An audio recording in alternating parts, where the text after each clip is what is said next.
BFM TV Face à Face. Apolline de Malherbe. Il est 8h30 sur RMC et BFM TV. Bonjour Jordan Bardella. Bonjour, merci de votre invitation. Merci à vous d'y avoir répondu. Vous êtes le président du Rassemblement national, député européen. Vous n'avez pas pris la parole depuis le discours de politique générale de Michel Barnier, depuis l'annonce du budget. Beaucoup de questions donc à vous poser.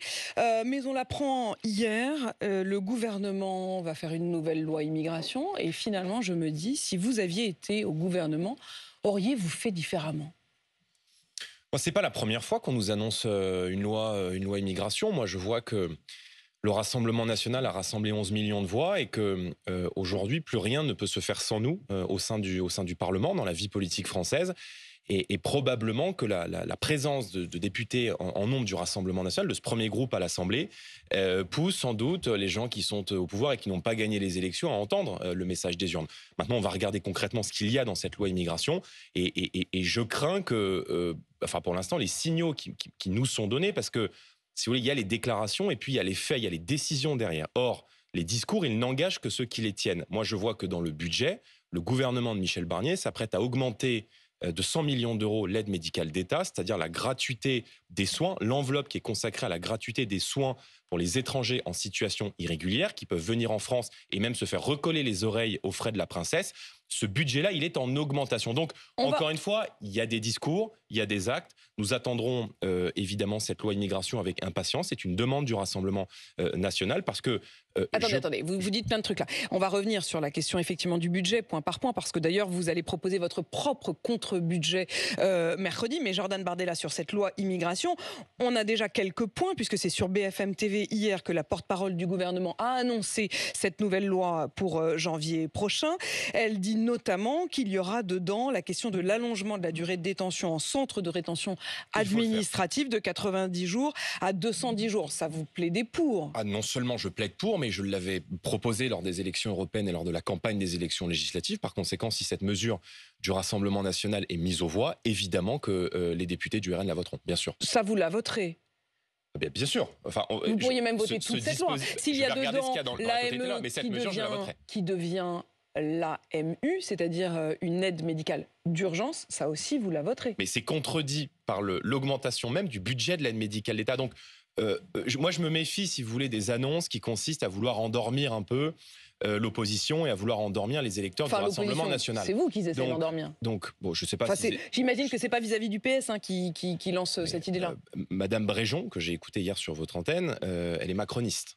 Il se trouve que les macronistes, depuis 2017, ont franchi un à un tous les records de la politique d'immigration conduit à sa tête par Gérald Darmanin. Record d'immigration légale, record d'entrée illégale sur le sol français, record du nombre de demandes d'asile et évidemment un record européen de la faiblesse à l'égard de l'exécution des obligations de quitter le territoire français. On a un nombre qui est très très bas par rapport à la moyenne européenne, ce qui me fait dire qu'il y a beaucoup de gens qui rentrent dans notre pays et peu de personnes qui sortent alors qu'ils devraient être reconduits dans leur pays d'origine. Donc, encore une fois, j'attends de voir. Le Parlement discutera de cette loi, mais on est dans une position aujourd'hui où plus rien ne peut se faire sans les voix du Rassemblement national. Donc la position qui va être la nôtre d'ici à de prochaines élections législatives, ça va être de pousser un maximum de nos mesures dans l'intérêt du pays et dans l'intérêt des Français. Et c'est toujours très contradictoire parce que moi je m'amuse beaucoup de voir tous ces gens nous faire barrage aux élections et venir reprendre des mesures ou des propositions que nous avons pu formuler pendant les campagnes électorales. Et vous le dites avec, je le dis pour ceux qui nous écoutent sur RMC, avec un certain sourire ironique. Si vous voulez, j'ai passé la campagne électorale à dire qu'il fallait restreindre la politique migratoire, qu'il fallait transformer l'aide médicale d'État en aide médicale d'urgence. Le Rassemblement national arrive en tête, mais ne peut pas faire n'a pas la majorité pour composer un gouvernement à l'Assemblée nationale. Et il se trouve que les gens qui sont dans une position très fébrile au pouvoir reprennent les analyses, certaines analyses et certaines idées du RN. Donc moi, je les appelle à aller au bout. Et en tout cas, nous serons là pour faire adopter les lois qui vont dans le bon sens et qui vont dans l'intérêt du pays. Vous parlez avec Bruno Retailleau ? Non, on ne se parle pas. Non.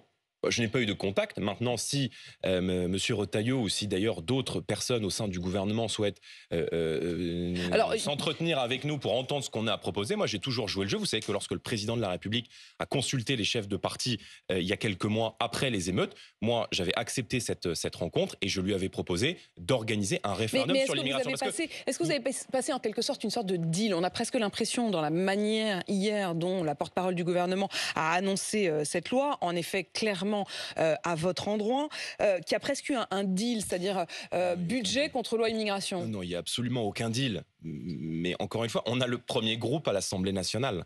Donc ce gouvernement est sous la surveillance démocratique du Parlement. Et moi, je suis extrêmement clair. Si ce gouvernement poursuit la politique d'Emmanuel Macron, nous le censurons à l'Assemblée nationale. Si, en revanche, il est ouvert à ce que des propositions que nous avons formulées dans l'intérêt du pays et dans l'intérêt de la protection des Français soient adoptées, eh bien, nous pousserons ces mesures. Maintenant, moi, je suis très clair sur l'immigration. Il faut un référendum. Parce qu'une grande partie des mesures qui pourraient permettre demain de protéger les Français, notamment à l'égard de jurisprudence européenne ou internationale, eh bien, ne peuvent être traitées que par référendum. Pourquoi ? Parce qu'il y a aujourd'hui des formulaires administratifs, des ordonnances administratives qui visent à éloigner des individus dangereux du territoire de la République française, qui sont systématiquement cassés par des décisions de la Cour européenne des droits de l'homme ou par des jurisprudences européennes ou internationales. Or, le seul moyen de se protéger de cette injonction, de cette ingérence, pardonnez-moi, de décisions qui sont contraires à nos intérêts, c'est évidemment de faire rentrer le droit des étrangers dans la Constitution, et c'est donc un référendum. Donc, si demain nous arrivons à la tête de l'État, la première mesure que nous mettrons en œuvre, c'est un référendum sur l'immigration. Vous disiez d'ailleurs à l'instant, Jordan Bardella, que lorsque l'on vous proposait de dialoguer, lorsqu'Emmanuel Macron a voulu consulter, vous avez toujours répondu présent. Hier soir, chez Benjamin Duhamel, il y avait Antoine Armand, le ministre de l'économie, qui a redit que son refus initial de dialoguer avec vous, le RN, parce que vous ne faisiez pas partie, disait-il, de l'arc républicain, reflétait effectivement ses convictions. Alors, cela dit, la rencontre va quand même avoir lieu. Elle va avoir lieu, en l'occurrence, aujourd'hui, à Bercy, puisque finalement, sur injonction du Premier ministre, il va bien recevoir le groupe RN. Dans quel état d'esprit est le groupe RN, là ? Qui est Monsieur Armand pour expliquer que tel ou tel électeur ou que tel ou tel parti politique appartient à l'arc républicain. Ministre de l'économie. Non mais très bien, ministre de l'économie que les Français découvrent. Mais c'est pas à lui de dire si les citoyens français, en fonction du parti politique pour lequel ils votent, sont des citoyens respectables ou des citoyens de seconde zone.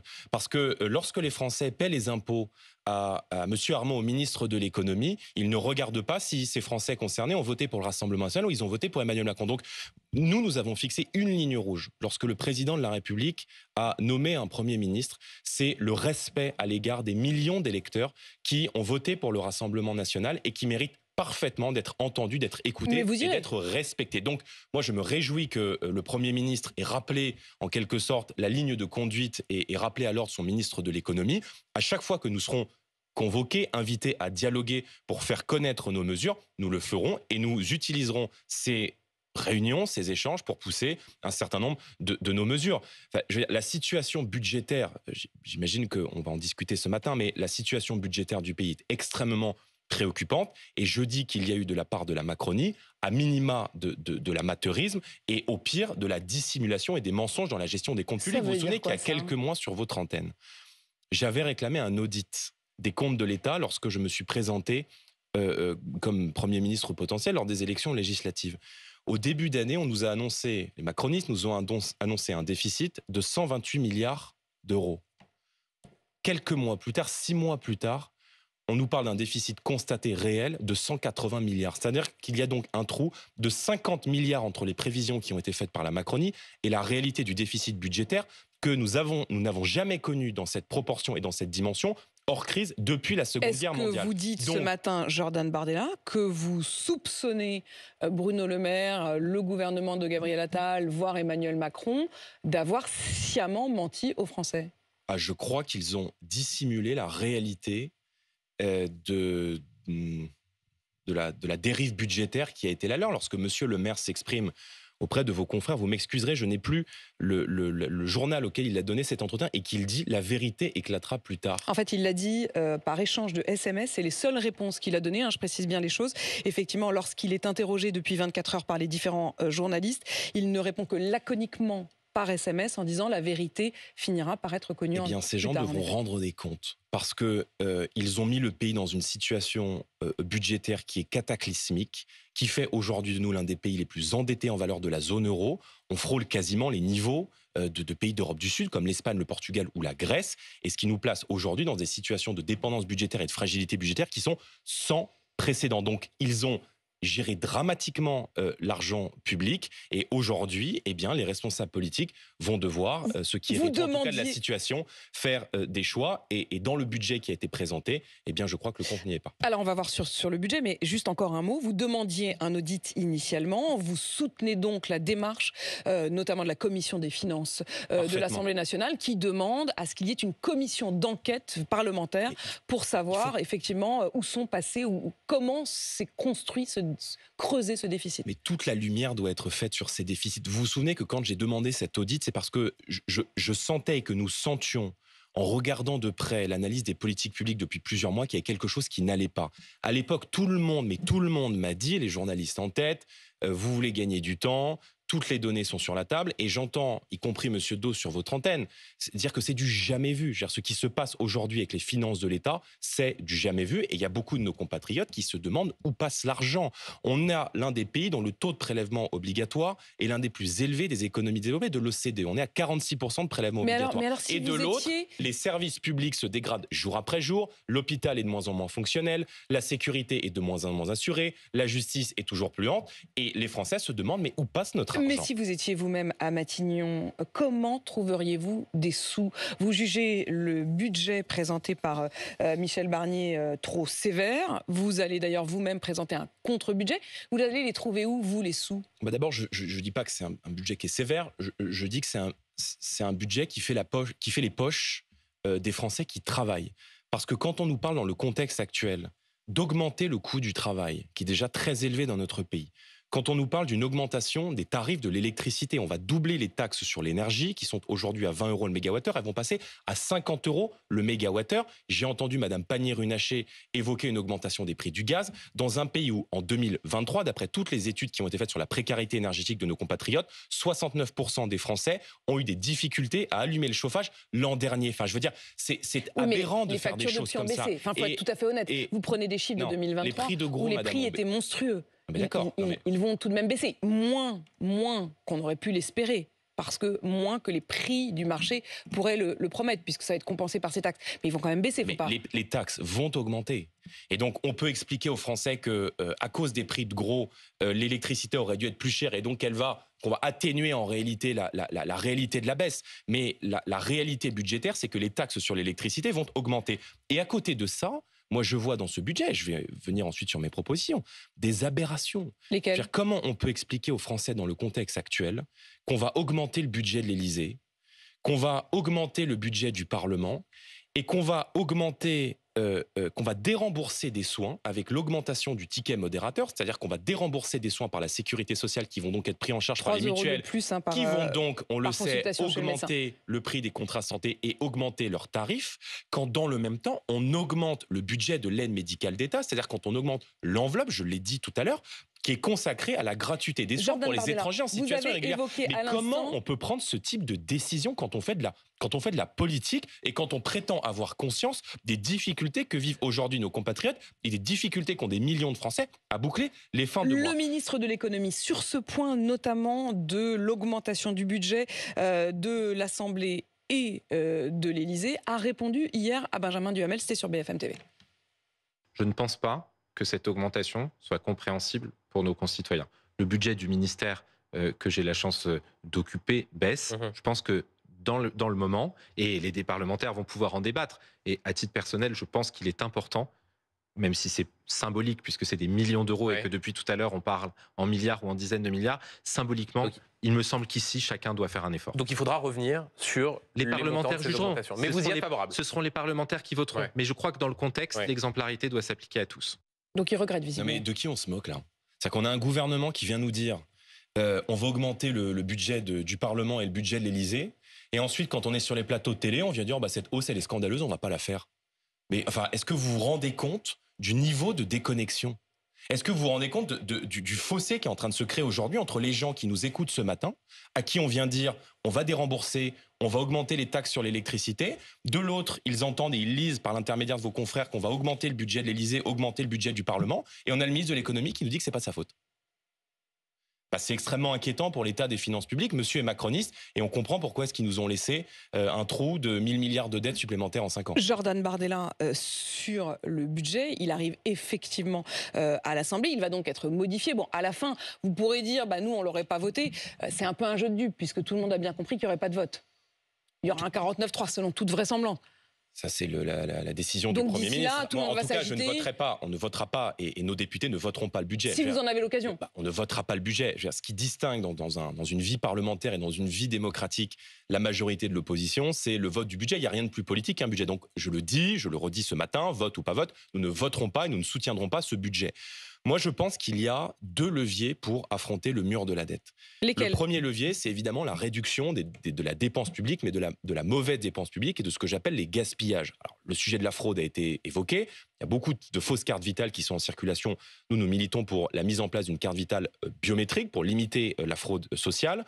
Deuxièmement, il faut casser le tabou de l'immigration de guichet social. Parce que notre modèle social ne survivra pas si notre modèle social est ouvert à la générosité de la terre entière. J'étais il y a quelques jours... Mais ça, madame... vous l'avez bien vu. Moi, j'avais reçu Monsieur Stefanini ici même, qui est franchement pas un homme de gauche, qui a étudié l'AME, par exemple, et qui dit en aucun cas l'AME ne fait venir les gens. Une fois qu'ils sont là, en effet, ils restent davantage parce qu'on les soigne. Mais il dit c'est un fantasme absolu que de dire que les gens viennent spécialement pour l'AME. Ils vont pas traverser la Méditerranée au risque de leur vie pour pouvoir se faire recoller les oreilles, comme vous dites. Madame, mais il n'y a pas que l'aide médicale d'État. L'aide médicale d'État, c'est 1,3 milliard. Le coût des aides sociales qui sont versées aux citoyens étrangers sur le sol français, c'est entre 10 à 15 milliards au bas mot. 10 milliards, ce sont les estimations de l'Institut Montaigne. On est au bas mot entre 10 à 15 milliards. Par conséquent, moi, je propose que la générosité de l'État français se restreigne aux citoyens français. Je suis désolé, mais on en est dans très difficile. Et moi, je souhaite que les aides sociales soient réservées aux familles françaises. Les allocations familiales, par exemple, doivent être réservées aux familles dont l'un des 2 parents est de nationalité française. Vous défendrez des amendements là-dessus ? Nous défendrons notamment des amendements, mais notre position, elle n'a pas varié et elle ne variera pas. Et je pense que notre modèle social ne peut pas être un modèle social qui soit précisément conçu pour absorber l'intégralité de la précarité mondiale. J'étais il y a quelques jours, au Danemark. Le Danemark est un gouvernement socialiste, un gouvernement de gauche. J'ai rencontré le ministre de l'Immigration. Là-bas, ils ont précisément considéré que leur modèle social ne pouvait pas être universel. Ils ont fait des économies considérable en restreignant les aides sociales versées aux étrangers et ils ont un message très simple. L'État doit être là d'abord pour les nationaux, d'abord pour les citoyens du pays en question. Quant aux étrangers qui viennent en France, ils doivent pouvoir survenir à leurs besoins. Et j'assume de dire, madame, que notre modèle social et l'attractivité de notre modèle social est évidemment une pompe aspirante pour l'immigration. Vous avez pris l'exemple des oreilles recollées, mais le simple fait... Non, je n'ai fait que reprendre votre exemple. Vous avez raison, vous l'avez repris. Qui est quand même assez cocasse, mais c'est honnêtement. Une aberration, c'est même une insulte. Vous imaginez que les mères qui traversent la Méditerranée au péril de leur vie avec leurs enfants, ils viennent pour les oreilles. Vous-même, vous prenez des exemples qui sont quand même... C'est une insulte humaine. Ça vous choque pas qu'on dérembourse des soins et que de l'autre, on augmente... Mais c'est pas la question, c'est réduire l'AME ou la venue de migrants au fait de recoller les oreilles. Vous-même, vous le recollez.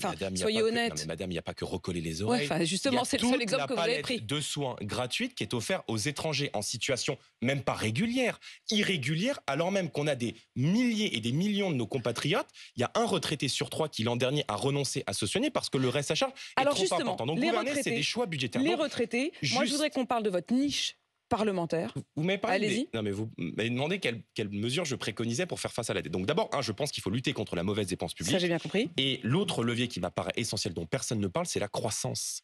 Parce que on remboursera notre dette et on fera face à l'endettement de la France si on arrive à recréer de la richesse. Et pour recréer de la richesse, il faut déverrouiller les contraintes qui pèsent sur la croissance, il faut simplifier notre économie. Le millefeuille administratif et la capacité exorbitante du Parlement européen et du Parlement français à créer de la norme, à créer des contraintes toujours plus dures pour nos entreprises, c'est un coût de 60 milliards d'euros par an. Il faut des prix de l'électricité qui soient adapté à la croissance. Je veux dire, depuis le général de Gaulle, on a eu un atout qui s'appelait le nucléaire, la multiplication des règles européennes, comme les contraintes qui se posent aujourd'hui à EDF de céder 25% de sa production à des prestataires privés qui se chargent de prendre la production d'EDF et de la revendre beaucoup plus cher à nos compatriotes ou à certaines entreprises, c'est un frein à la croissance. Et puis, il faut faire le patriotisme économique, et je défendrai notamment dans mon mandat de parlementaire européen l'instauration d'une préférence européenne pour faire en sorte que les entreprises qui produisent sur le sol français et qui produisent sur le sol européen aient un avantage dans la commande publique. Donc, pour affronter le mur de la dette,